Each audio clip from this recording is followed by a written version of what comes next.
มาสงขา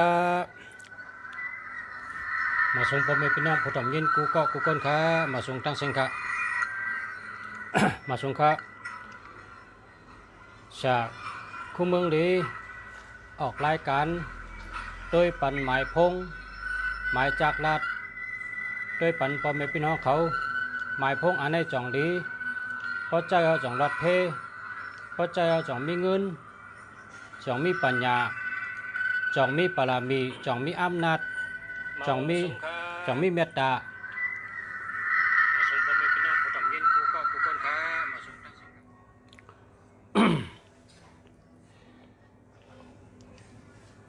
มาโดยปันหมายพงมาโดยปันหมายจากลาดนะโดยปันเบอร์โทรศัพท์จ่องมันดีจ่องมันเจออะไรจ่องมันรอดเพเพราะเจอจ่องมีเงินเพราะเจอจ่องมีเมตตาจ่องมีปรามีมีอำนาจจ่องดีจังไหน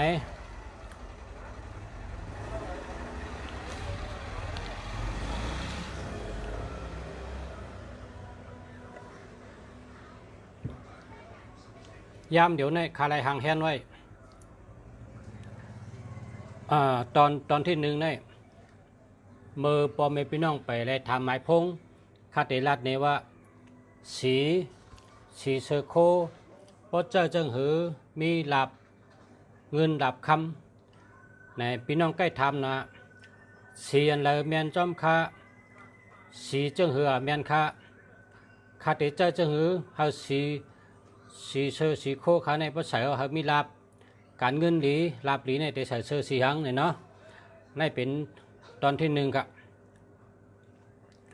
ตอนที่หนึ่งสีเซอร์โคแมนจอมวันเกิดเซตหรือวันเปียจากหูเพราะเผยเขาเซอร์โคโคเลี้ยงเซอร์โคฮาแมนจอมวันเผยวันมันและมีลาบหลีการเงินดีเมตตาหลีเป็นอะไรจึงเซอร์จอมจะไหนครับ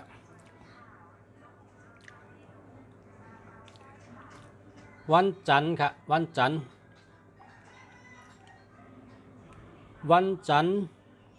เสาร์สีกรรมมะเขือเพราะฉะนั้นได้ลาบหลีการเงินดีวันอังคารเสาร์สีสังการสีหมอกจอกชุกนะเป็นว่าสีเหลืองสังการนั่นนะอันนี้ลาบหลีโกนวันพุธนะโกนวันพุธเสาร์สีล้ำอันนี้ลาบหลี ล้ำเต็มล้ำเตะล้ำเท่านั่นกะมันเชื่อล้ำมืดเต็มใจนะล้ำพืดเต็มใจ มันใคร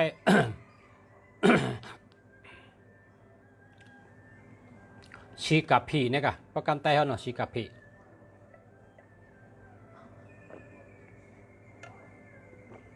ชีกรรมกับผีนั่นนะกรรมกับผีอันนั้นการเงินดีรับดีเนาะกำในกนวันพัดจำเสือสีเหลืองอันในรับดีการเงินดีกนวันศุกร์จำกนวันศุกร์ในการเงินดีรับดีในเสือสีจำปูนะสีคองคนไต้ว่าสีคองนะเสือสีคองนะกนวันศุกร์นะกนวันศุกร์ในพอเสือสีคองในการเงินดีรับดีนะกำในกนวันเสาร์ในเสือสีผ้านะเพราะเสือสีผ้าในการเงินดีรับดีนะรับสัพพกาก็ดีการเงินก็ดีการงานก็ดีกำในกนวันอาทิตย์นะกนวันอาทิตย์เสือสีเขียวนะเพราะเสือสีเขียวเป็นได้การเงินดีการงานดีรับดีแต่กะ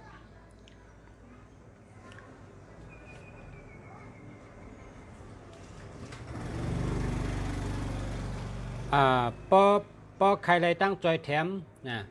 พอเขาเปิดจอยแถมเขานะพอโหลดตั้งจอยแถมจำวันอาทิตย์เนี่ยเสือสีกับผีนะสีกับผีวันจันทร์ ว่าปอกใครเปิ้นจอยเฮา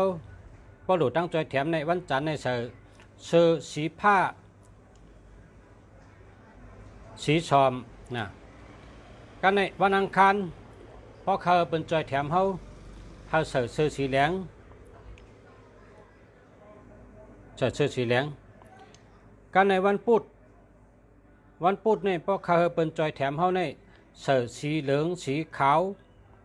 สีก้อนไผ่สีก้อนไผ่เนาะสีเปียเนาะวันพัดนะเพราะเขาเป็นจอยแถมเฮาเสื้อสีเขียววันศุกร์เพราะเขาเป็นจอยแถมเฮาเสื้อ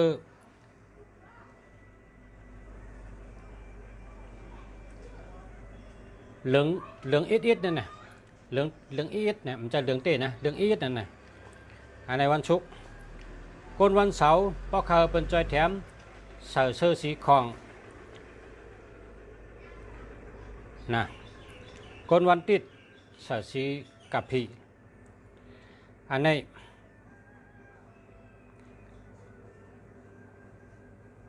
ลาดปันลองสีเสื้อจังหือเฮลาบลีและเป็นจอยแถมเนี่ยนะยาวก็เพราะเขามีอูมีพุงนะเพราะเขามีอูมีพุงในคนวันจันทร์เสื้อสีเขียวคนวันอังคารเสื้อสีกำมะเขือคนวันพุธเสื้อสีเหลืองคนวันพัดเสื้อสีผ้าคนวันศุกร์เสื้อสีเหลืองสีขาวคนวันเสาร์เสื้อสีกะพีสีซาเจสีซาเจในแม่นี่คนวันติดเสื้อสีคองอันนี้เนี่ยพุงตันโคใหญ่ภาษาจังไหนนะพุงตันโคใหญ่กำในซ้ำ7 วัน8 Yahoo ในอย่าไปใส่อันโดเลเวมันจำอำดีใส่ละนะอำดีใส่ละจำคนวันติดในอำดีใส่สีผ้านะสีผ้าสีสอมคนวันอาทิตย์เนี่ยอย่าไปใส่ละนะเพราะใส่ในแกนว่าแกนนะการไตเป็นว่าแกนว่าแกนแกนเต้แกนว่านะเพราะใส่เนี่ยคนวันจันทร์สีแหลงเนี่ยอย่าไปใส่ละเพราะใส่ในแกนว่าแกนอะไรคนวันอังคารสีขาวอย่าไปใส่ละเนี่ยเพราะใส่ในแกนก่อนเนี่ยคนวันพุธสีคองเนี่ยก็อย่าไปใส่ละเพราะใส่ก็แกนหนึ่งก็อย่าคนวันพัดสีกำมะเขืออันนี้อย่าไปใส่นะเพราะใส่ก็แกนเหมือนกันโกนวันศุกร์อย่าไปใส่เสื้อสีซาเจนั่นนะสีซาเจนั่นสีกะพีนั่นอย่าไปใส่นะโกนวันศุกร์เพราะใส่ก็แกนเหมือนกันโกนวันเสาร์อย่าไปใส่เสื้อสีเขียวนะเพราะใส่เสื้อสีเขียวก็เพราะใส่เสื้อสีเขียวนี่ก็แกนเหมือนกันนะอันนี้7 วัน8 Yahooพอปะนะสังว่าพ่อแม่พี่น้องเขามีเกี่ยวตั้งโหลในก็ใจกดแชร์ปันเฮงเพขนาดกำในซ้ำตอนที่2ขาดได้อ่านนี้เปียวเกตเนี่ยเป็นคนอ่องมันนะดุมผ้าเป็นคนสัตเทนะเปียวเกตลาดตัน10 ข้อนะ10 ข้อนี่เป็นจอยเขาออกมาง่ายนะครับข้อที่1เขาหลุดเลยปันตั้งหูเปิ้นปันตื้อตั้งเปิ้นจอยแถมเปิ้นยืนปันเปิ้นหนังกาเขาหู้หนังกาเขามีหนังกาเขาปองเป็นได้อันนั้นแต่ไรพรดีตอบแทนขึ้นลองออกมันก็ตั้งหน้าข้อที่2เฮาป้าวาสนาและเฮาฮักหน้าการเจ้าเก่าอันเฮ็ดอยู่นั่นเฮาฮักเฮาป้าวาสนาใช่ได้ฮักป้าเจอหน้าการเจ้าเก่าอันเฮ็ดอยู่ข้อที่3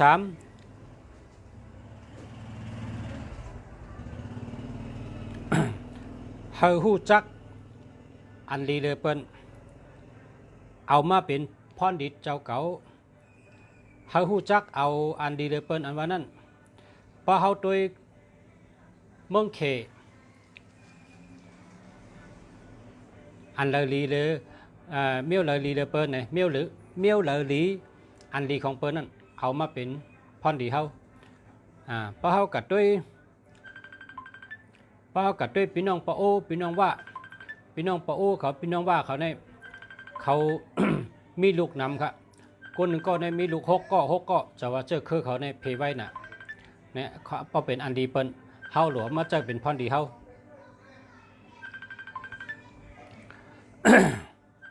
แล้วก็ข้อที่สี่เฮาไว้นำนักโคเหมอมันหนังว่าหน้าการเฮามีกอมณีเฮามีหน้าการเฮาทั้งกอมณีเฮาในมันเหมือนหนังปอหนังแม่กำในโคเหมออันเฮ็ดออกมาในซ้ำมันเหมือนหนังโคเหมออันเฮ็ดออกมาในซ้ำเหมือนหนังลูกล่างคนเฮาขาในมีปอมีเมหรืออะไรมีลูกล่างครับนะมีปอมีเมหรืออะไรมีลูกล่างพอมีลูกล่างลูกหลานฉะนั้นจังก้อยมีคนอันสืบเจอคือเจ้าเก่ากับตั้งนาได้ขึ้นใหญ่กับตั้งนาข้าวยาวก็เพราะฉะนั้นพอเขามีกมณีในกมณีอันว่านั่นกมณีในมันเหมือนหนังปอหนังแม่ครับกมณีเนี่ยเหมือนปอเหมือนแม่กำในลูกล่างลูกหลานอันว่านั่นซ้ำเหมือนหนังโคมเหมอออกครับ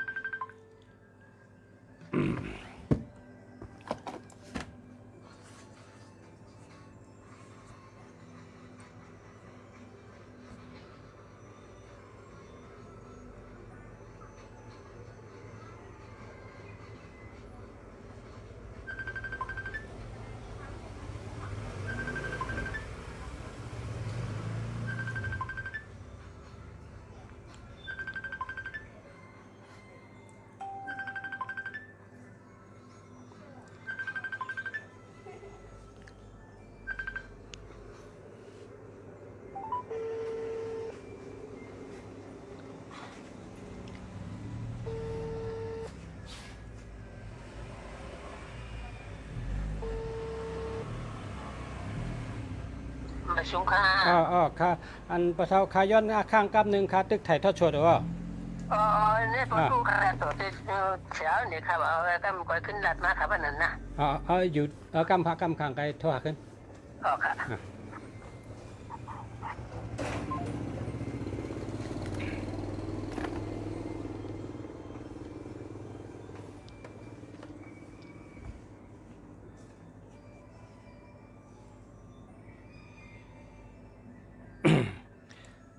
ข้อที่สี่เนี่ยเฮาไว้นำนักโคเหมอเหมือนจังหนังเปิ้นเฮ็ดมาโคเจอโคตื้ออันเหมอเฮาโดเลยเล็บเห็นคู่ตันคู่จักคึดกับคึดปันเมียวเหลอเอามาเจอเอาเฮามันมาจอยเฮาเป็นพรดีแต่เฮาไรโคเหมอโคเก่าอันว่านั้นเปิ้นแตกนี่ว่ากมณีเนี่ยมันเหมือนหนังปอหนังแม่โคเหมออันออกมานั่นซ้ำเหมือนหนังลูกล่างลูกหลานก็เพราะว่ากรมณีเนี่ยพอมีเนี่ยมันแต่ได้มีโคเหมอออกมาติ๊กๆก็แต่ได้แหลกลายจอมเงาลายปีหนึ่งเลยปีหนึ่งมันหนูเลยคึดกับคึดปานจอมหนังตั้งหนูคนเจอตื้อมันเขาเป็นก้นก็เพราะเป็นก้นมีปอมีเมเนี่ยมันหนูมีลูกมีหลานเพราะก็เลยมีลูกมีหลานเนี่ยมันมีคนสืบเจอคือตระกูลเจ้าเก่ามันเหมือนหนังโคกรมณีติงออกนำกับกูปีคนก็ป๊อมีก็ป๊อมีครอบครัวหนึ่งนาเฮือนหนึ่งโผกับเมย์เนี่ยก็แต่มีลูกมีหลานมานำมาติ๊กเหมือนเจ้าหนังนั้น ในข้อที่สี่ข้อที่ห้าเหตุการณ์ชังก็เย้าอย่าไปเจอต่อซะลาการชังก็เย้ากรมณีก็เย้าพอเจอตื้อต่อซะมาหน้าเนี่ยพอเจอเนื้อนาการเนี่ยลู่ติ๊กเอามันมองไรข้อที่หกตั้งหูในเป่งปอยาวในมันมีเผาเสกก็อันว่าตั้งหูข้ามันไปเต็มทนอันว่านั้นแมนเตะก็เปว่าวันเมืองวันหนึ่งเลยวันหนึ่งเนี่ยมันเหมือนกันมันแดกลายกว่ากูวันกูเดินกูปีตั้งหูคนเขาก็หรือไรหาหรือไรเล็บเพี้ยนแทงกูวันกูเดินกูปีเหมือนหนังนั้นเพราะว่าปีหน้าเขาสอนมา10 ด้านแล้วเขาออกมา10 ด้านเขาหมอนำหนาวในตั้งหูในเพราะเขาว่าจังไหนได้มันแมนก็เพราะว่าตั้งหูในมันมีเผาหรอที่ว่าคาหู เป้งปอยเอาอันวันนั้นมันมีตั้งหูในไปเป้งปอหลูหาแทงอยู่อันวันนั้นแมนเมียวมันยาวขานะครับมันตัดไป ข้อที่7ห่างแฮนตูตันไว้ตาเสห่างแฮนตูตันไว้ตาเสคนเหตุการณ์ชังก็เยอะเฮาเลยห่างแฮนตูตันไว้ตาเสเมื่อนังกับปานเมื่อเร็วในเมื่อนังก้นซึกเนาะมีคนนำละไหลป้อมมีกองดีกว่าตึกก่อมเป้บันไลนะเป็นว่าเช่นนั้นตั้งแต่ในการหน้าในเมืองเผอและเมืองเผอวันเผอเมืองมันในแต่ชื่อหมากมือจึนยามกองกังขึ้นกับขึ้นปานมาไว้ในเมืองเผอเมืองมันนำตัวต้อนขึ้นเตะก็เปว่า เปิ้นไรหันตัวทบเมืองนังราชาเขากอดตึกเมืองยูเครนเนี่ยเป็นเมืองอ่อนไงราชาในซ้ำเมืองนังเมืองหลง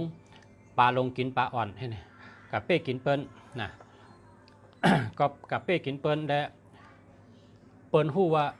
ในการนาในเมืองเผยก็เยาสติช่อในละลายเยาเปิ้นแต่ชื่อกองกลางหมากมือจึนยามนำเรือเก่าตาแกดเขวันเมืองเผยวันเมืองมันนั่นก้นในมีก้นนำทุชัง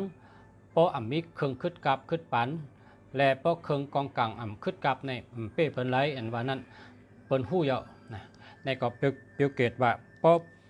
เผยเยาป้อม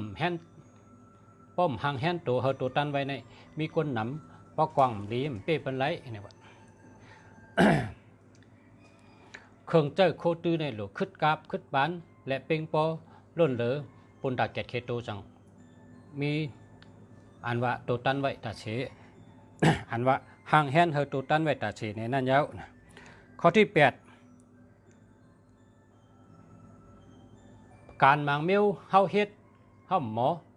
เฮาหลุดเลยกับจางเปิ้นมาเป็นตัวจ่อยก้นเฮาใน2แขน2มือก็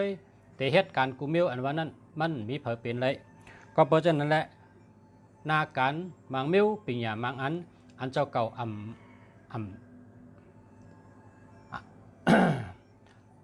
เจ้าเก่าลงแดนในการอันนั้นเฮาหลุดเลยกับจางเปิ้นก้นอันลงแดนกัดแขนภายนั่นเฉมาจ่อยนาการเฮาไว้นะในข้อที่8นะช่างล่างขนาดข้อที่9 เครื่องเจ้าขึ้นกับเมื่อเหลียวในโหลดเจ้าเฮาเป็นเครื่องเจ้าเทคโนโลยีอันออกมาในโหลชื่อมาเจ้าเฮาเป็นโหลชื่อมาไว้โหลพึกเจ้าเฮามันเป็นโหลเจ้าเฮาเป็นนะประเทศมาเอาเฮาโหลเจ้าเฮาเป็นเนี่ยว่ามันนั่งมือถือนะมันนั่งพงเฮาในเฮาหลมหมอเจ้าแล้วก็คอมพิวเตอร์เปิ้นเฮ็ดมาบันเฮาก็หลมหมอเจ้าอุปมามันก็เนาะเครื่องเจ้าเทคโนโลยีกูเมียวเปิ้นเฮ็ดออกมาแล้วเฮาก็หลมหมอเจ้าให้เปิ้นเฮ็ดมาเฮาก็หลมหมอเจ้านะเจ้าเฮาเป็นนั่นน่ะเนาะกำในข้อที่10มีเผยซุ่มตาเสและมีเผยอ่องเป้ตาเสในโลกาเนี่ยก็ตีซุ่มน้ำวันหนึ่งเตเป็นก้นอ่องเป้น้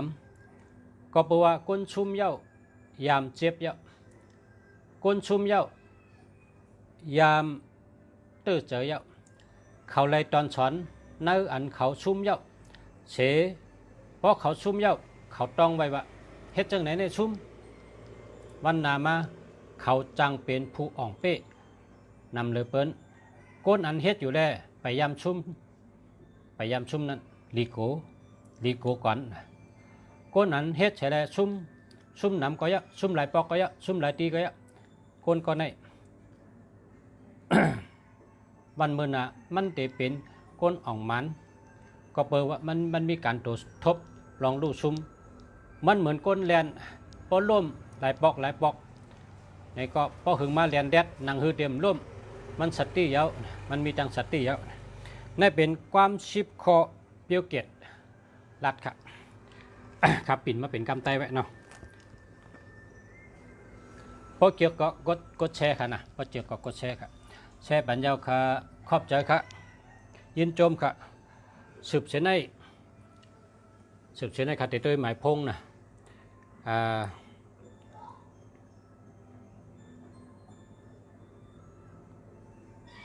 คติด้วยหมายพงนะ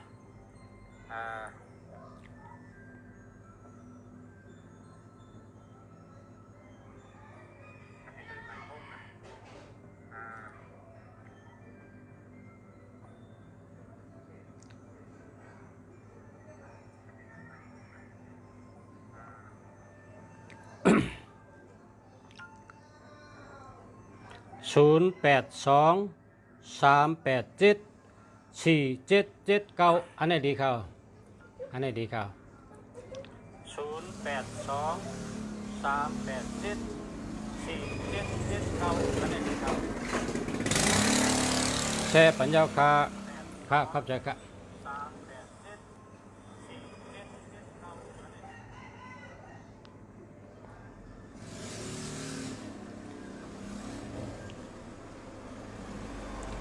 097 8989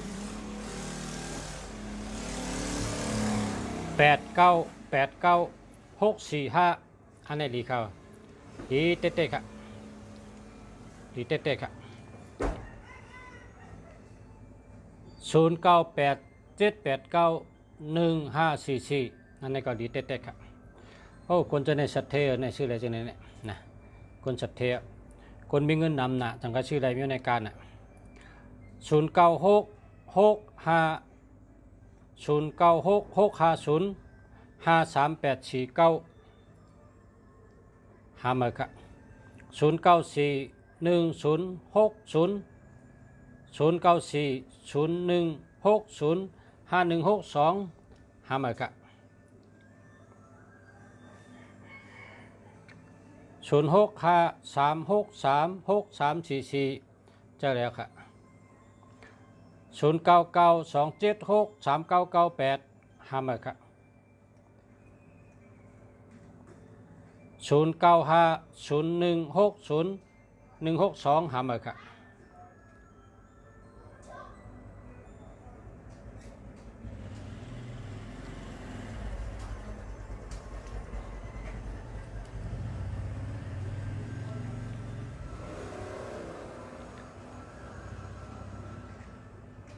063 296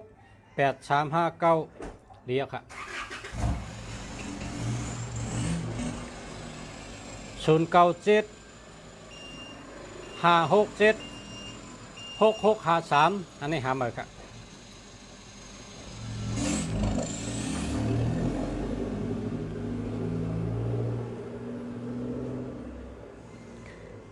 098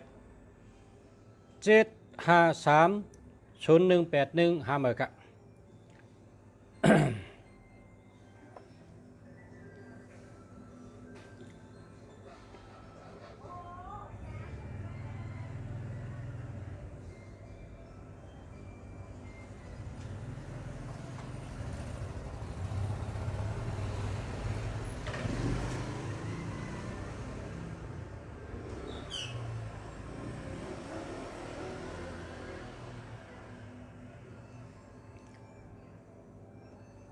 063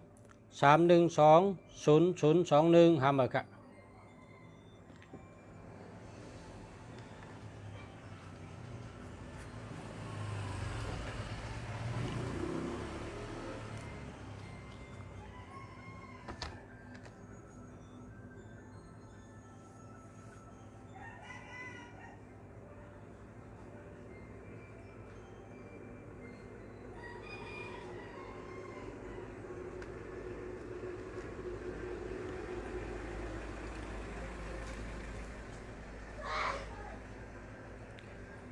099 427 4914อันนี้ดีครับ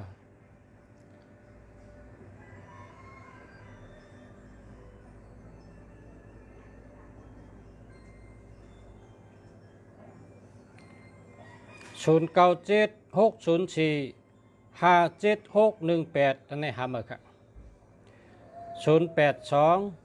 571 15915อันนี้เดียวจะแล้วครับ098 768 0977469หาเมกะ0977724159หาเมกะ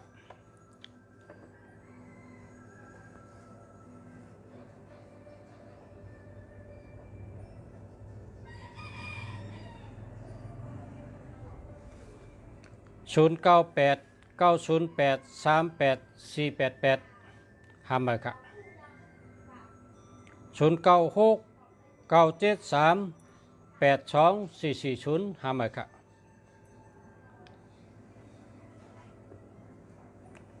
เพราะว่ากว่าซื้อมาเฮาศูนย์มันมีตัวเร็วไงเพราะกว่าซื้อมาเฮาศูนย์มันมีตัวเร็วแทงอันโลสติ121318อย่าไปเอาละ273767อย่าไปเอาละนะเวเตเตเวไร0625435699อันนี้เลียเจออะไรอ่ะครับ0660718690หาเมอค่าหาเมอค่า0922375012หาเมอค่าพ่อแม่พี่น้องเขาหาเมอค่าพ่อแม่พี่น้องทั้งหลายหาเมอค่าพ่อแม่พี่น้อง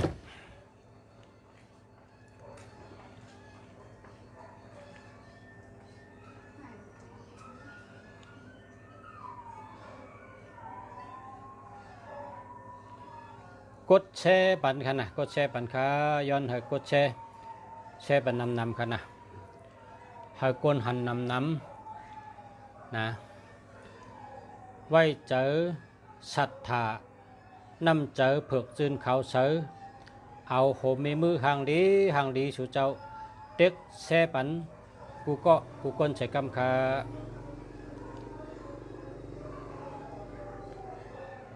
มาสงค่ะยินจมค่ะปอชาเฮาค่ะขอบใจค่ะยินจมเหมือนกันค่ะนางนวลอ่อนมาสงค่ะยิงไตอ่อนมาสงค่ะ096889699192อันนี้เดียว0633874619อันนี้ดีเข้า0805160280หาเมอค่ะหาเมอค่ะ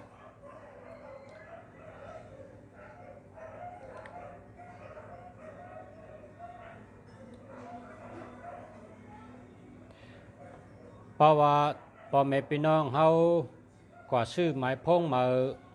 เฮาเอาศูนย์มันตัวเร็วก็นะเฮาศูนย์มันมีตัวเร็วก็นั่นนะ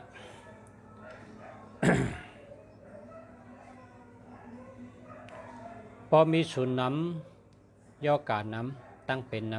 ำย่อก็เงินโฮนะ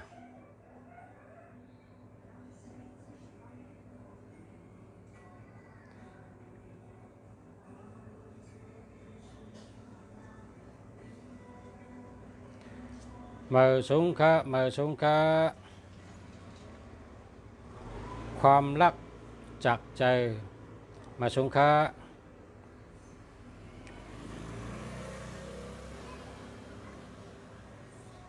0975775646อันนี้เจออะไรอ่ะค่ะแค่มาค่ะ0626480298อันนี้หามาค่ะลุงใจอ่อนเวงเมืองปอนนะหามาค่ะลุงใจอ่อนเวงเมืองปอนหามาค่ะ0626480298นะหามานะก็หักเสียงเพลงความไต0828872938เพราะหึงเข้มหลุดชื่อทางอันหนึ่ง ในมันมี72นะมี72ในมันเป็นสีเหลือง72นี่นะ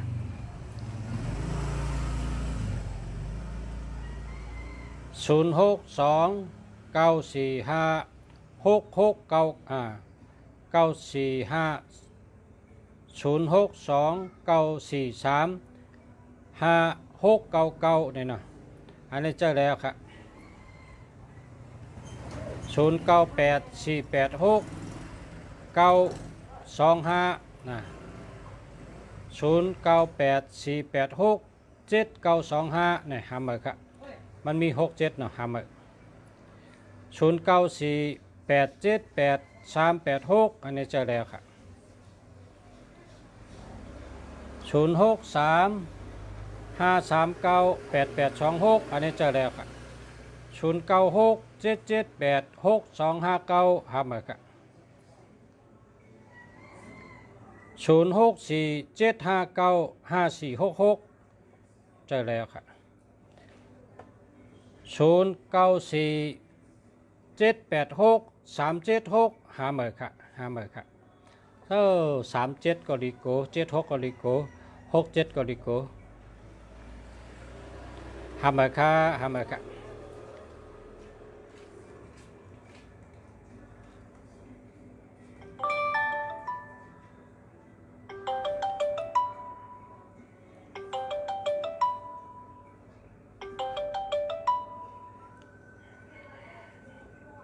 ตึกถ่ายทอดสดอยู่ถ่ายทอดสดอยู่กำนะกำทั่วแม่นะอันนั้นนะอาบไรหนึ่งถุงหนึ่งก้อยฮะหรือว่าอาบไรจำกันอยู่ฮะอาบไรอาบไรหลายปอกนะว่านั่นแคมนะวะใส่โลกเกินเนาะใส่แล้วเกิดได้1 ถุงอันนี้ได้ใส่ครึ่งถุงไอ้ปออันนี้อาบได้2-3 ปอกกันนะแต่บอสสวมมาอาบไรหลายก้อยอยู่ฮะนะหรือว่าหนึ่งก้อเพราะมันเพราะอาบว่าเอาใส่ในอ่างก็อาบได้1 ก้อเพราะเป็นอ่างมันอยู่เนิ่นนะเจ้าไหนฮะนั่นน่ะอันอยู่เนิ่นนั่นน่ะได้1 ก้อในสัตว์ไว้นั่งหลวนั่นน่ะนั่นน่ะมันถุงได้อาบไร3-4 ก้อก็นั่นเนาะอะไรเกินได้ใส่1 ถุงอ่อนนั่นเนาะ1 ถุงอ่อนนั่นแม่น่ะใส่ตั้งบ่ละเกิดอ่ะเอาครับเราติดลบไปไล่สดก่อนนะครับเอาครับ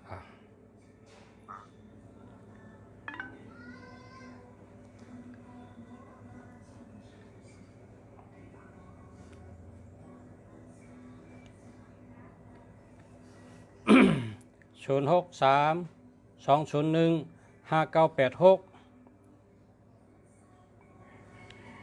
ห้ามบัตรครับ093-22-41179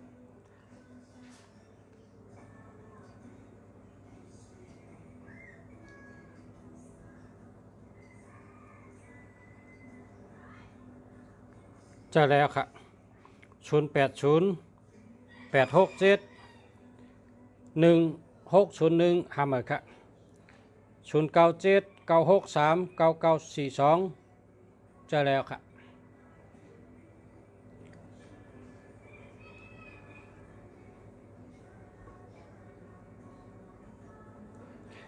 096-9968-453อันนี้ดีครับดีเตะ080-4856-926ศูนย์นำ8อินนะพอเฮิงเข้มได้ศูนย์มีตัวเร็วแก่063-387-4619อันนี้เจอแล้วครับ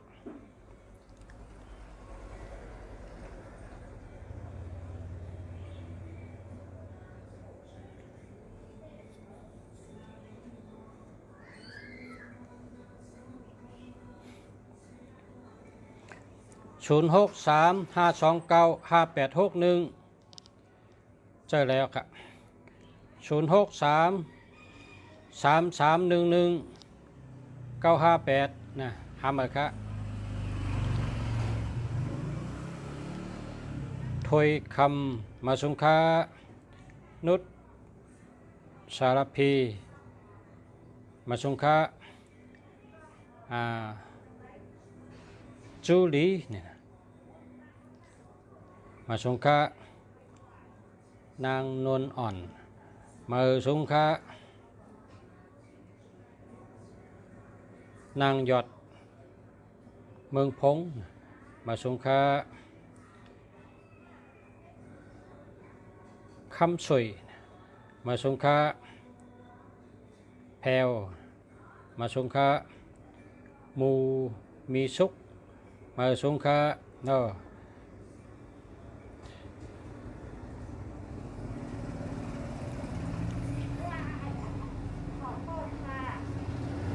อาจารย์ดูมาสงค้า0826684182หาเมกะ0634237857เนี่ยหาเมกะ0823398294ในเหลียค่ะ82ในไรเงินนำค่ะ23ในมีเมตตา33ป้ายอยู่ดีแก่นแข็งแห้งดี39ใกล้ๆเตอร์ที98มีปรามีมีอำนาจ8228มีเงินนำ2929นี่มังปอกก็วนนำจะปิ้วขึ้นเนี่ยก็ริวนะริวก็การโดดได้สติโดดนั่งสมาธิปันเขาจะนิ่มนั่นนะ94เป็นก้นแรดปลายวนแรดปิงหยาแรด94เนี่ยอยู่ที่เหลือวนกูข้าวยามอยู่ที่เหลือเจอวนกูข้าวยาม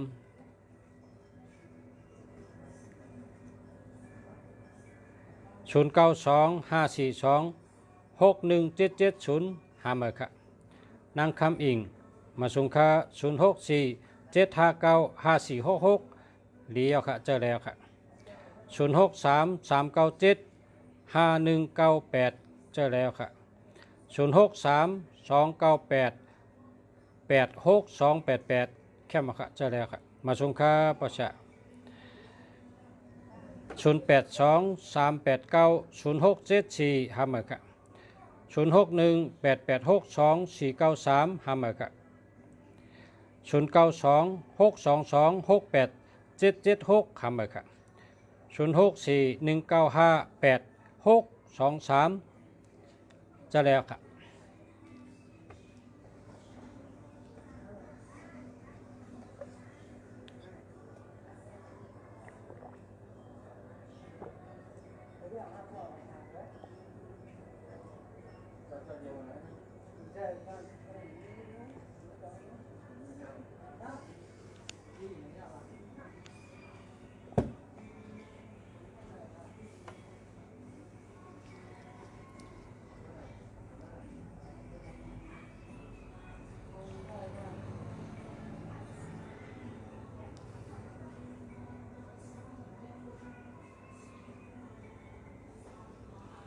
เมื่อในเดินบัดคำหนึ่งนะอาบน้ำหมักคอนนะต้มน้ำหมักคอนให้อาบยาวก็ อันที่มีเกลือให้สอตาให้นั่น อันนั้นทำอาบ1 เดือน 1ปอกอาบเมื่อไรก็ได้นะ อันนั้นในก็เป็นเปิ้นดิกนำก็เป็นลองอ่ำดีปิกลาบปิกจุกปิกลาบเฮ็ดต่อก่อมานเฮ็ดมาหามขึ้นตึมลาบปิกจะไหนนะเพราะอาบแล้วดีกำเดียวนั่นมีเกยทั้งสอดตาน่ะเกยทั้งสอดตาเพราะชาติส่งปันเพราะว่าใครก็ตักมาในรายนะที่ส่งปันเพราะหุ่นจักเมียวก็ตักมาตั้งรายที่ส่งปันสู่เจ้าก็ซื้อเหี้ยวก็เบิ้ลขายเนื้อเซเว่นเลยขายเนื้อเซเว่นก็ซื้อเหี้ยวก็มาเฮ็ดอาบฮังกุ้ย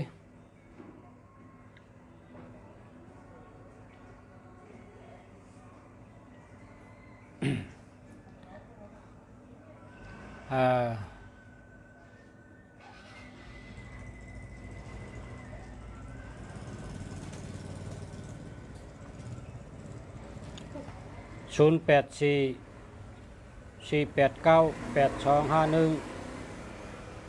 อันนี้ก็ดีค่ะอันนี้ก็ดีอันนี้ดีเดินเมื่อไกลนั่นน่ะอันนี้824ในใกล้ปอกทีนะ824แล้วก็248 825แล้วก็51อันนี้หลีเต้ๆนี่51นี่มีสติปัญญานะ82มีเงินนำ24ตั้งหักดีเงินดีรักแหลม48ก็เป็นก้นแรดนะเป็นก้นรักแหลม89มีบารมีมีอำนาจ98มีบารมีมีอำนาจ82มีเงินนำ25ก้นยิงหัก51มีสติปัญญามีญาณปัญญามีสติปัญญาอันนี้เดียวลีเดินมาไกลนั่นนะมาไกลนั้นมันมีที่29ในมันวนนำนะ29นี่นะ29ในเจนจานันลัดเลยน่ะ 29ในวนนำใกล้กับพวกคนยิงได้ดีทนนะวนจอดวนเจ29ในแมนคนยิงนะคนยิงได้แมนหลีแกเพราะปั่นคนยิงเจอแต่เป็นคนหลีหักหลีหัก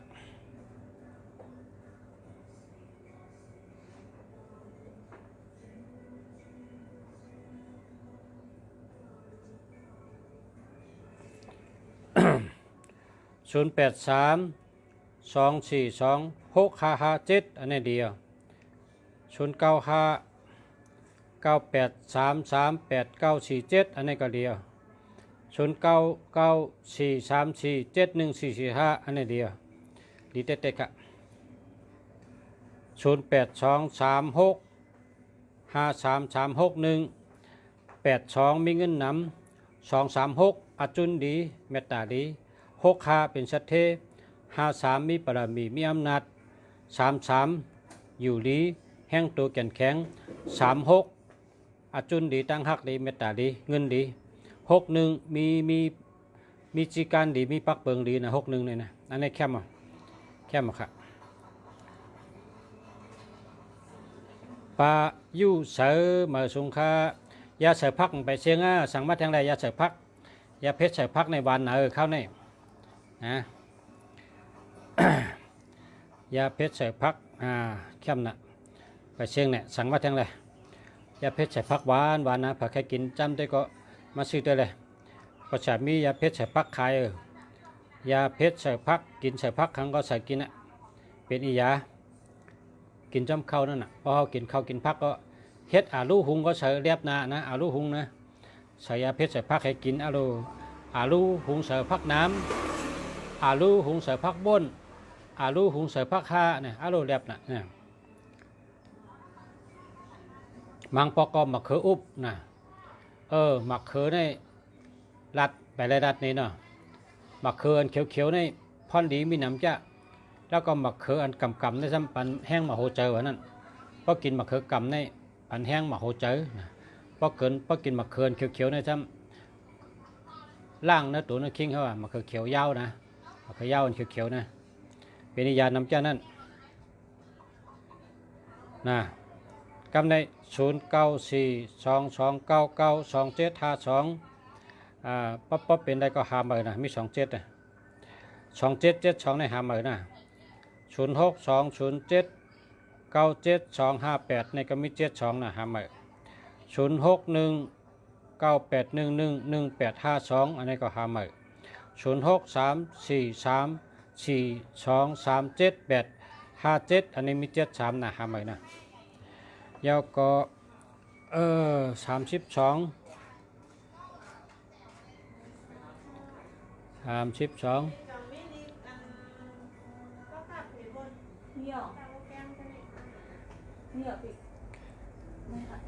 ปอชา32คู่เกิดก็คือคาราเนี่ยนะ 32แล้ว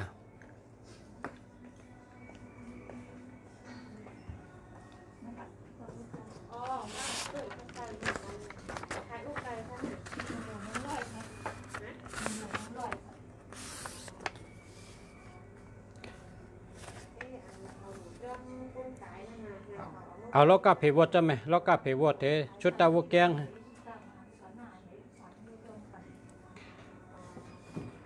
แล้วก็80ปลาย3มี1มี1มี1อันไหนจำมี4นะเหง3ปาก41เหง3ปาก83มี2 42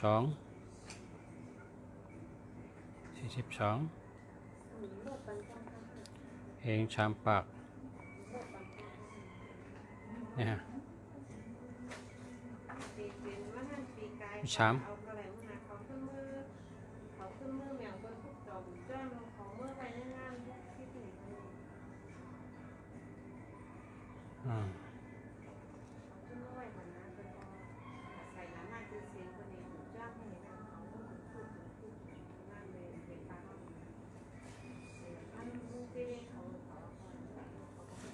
นี่กายเนี่ยตัว441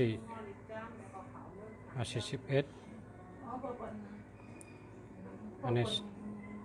เดี๋ยวก็คนอยากนั่งเดียวเขาก็เอาขึ้นให้ย้อนเอามือขึ้นให้นะ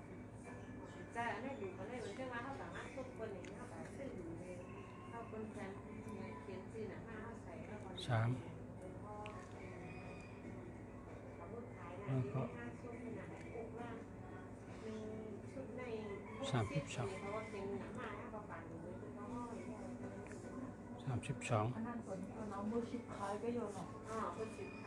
เปิดเอามาเต็มมีฉายมันเยอะเตียงใบได้มันไรครับไอ้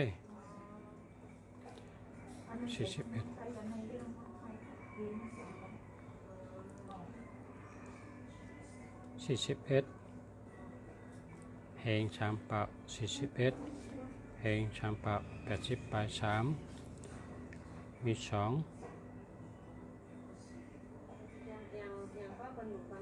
51เจ้านั่น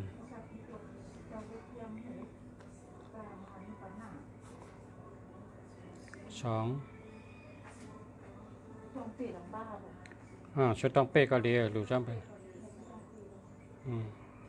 2อันนี้จะมี3เชบรรพชาได้ตักหยาบนะนี่คนในทำมาหยาบได้หยาบเนาะก็หนังไงก็ฉลาดได้ไงก็ฟังแล้วล่ะ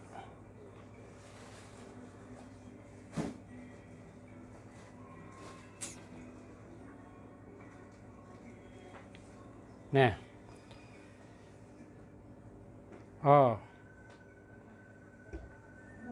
มันไปใจก่อนหน้านี่อันนี้ว่า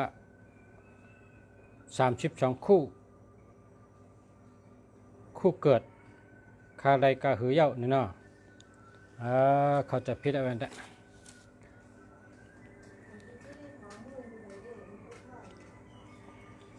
32แล้ว80ปลาย3มี1อะไร41นะอาซาก41นะ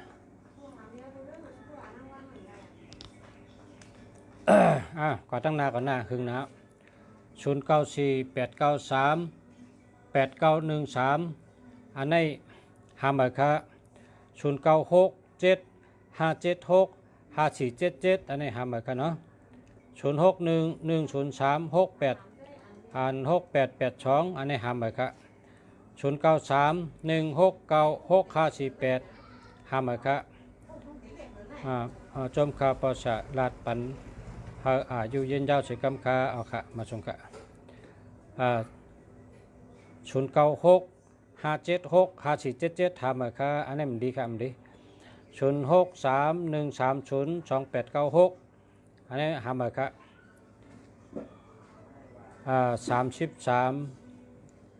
33 33ปีเกิด33เกิดปี50วันพุธมาชงกาวันคาด้วยปันไม้พง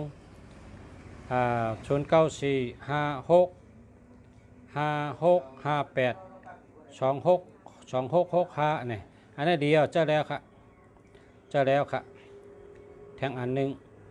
0967598488อันนี้หาเหมือนค่ะ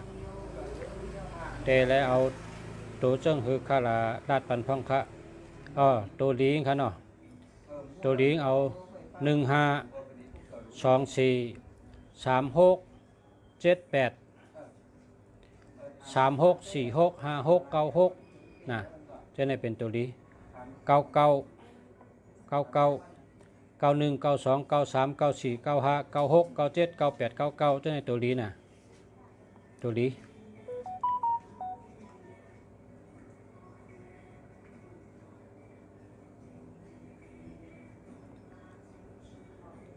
กนวันพัดอายุ33เกี่ยวลีลาบลีนะพี่นี่นะลีเต้ๆนะ0805150599อันนี้หามาครับ096831311592หามาครับ0630744357อันนี้หามาครับ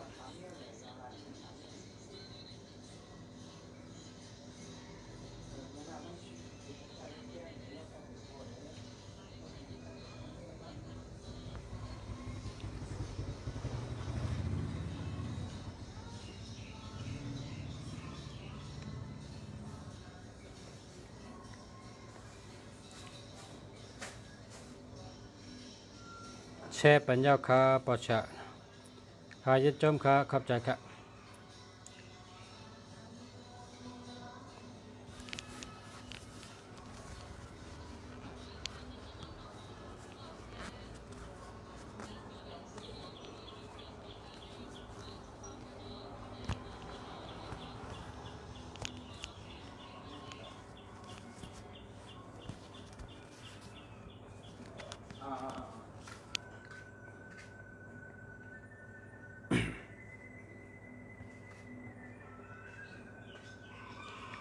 มุนวันไหนก็คัดเดรัตต่อมันเจ้ากันนะคัดเดรัตต่อมันเจ้ากันโกนวันศุกร์อาสัก288324มี4 1 2 3 4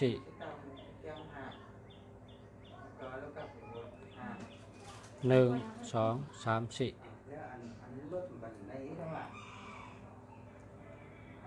ลดดองเต็ม10 80พอเต็ม10ไปลดได้8ได้ชุดด้านนี้ปันหน้าก็มี80ฮะ18ได้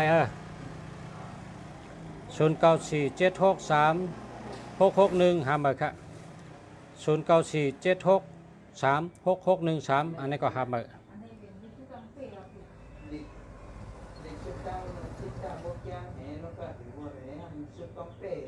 ชุดด้านนี้ปันหน้าให้ชุดด้านนี้ปันหน้าก็มีปันไหนก็คัดได้รัดต่อมันเจ้ากันนะปันไหนก็พอจะเอาพบกันนั่นก่อนนะย้อนช่วยพ่อแม่พี่น้องเขาพูดต่อพี่น้องเขาค่ะย้อนเธออยู่ดีลาบดีอยู่ดีกินหวานเหตุการณ์ขึ้นอย่างมาสูงอยู่ดีมีเงินห่างดีกึกปืนกูก็กูคนค่ะมาสูงค่ะรัดต่อมันเจ้ากันอันน่ะมันเจ้าเมืองปั่นมาค่ะมันเจ้าเมืองปั่นมา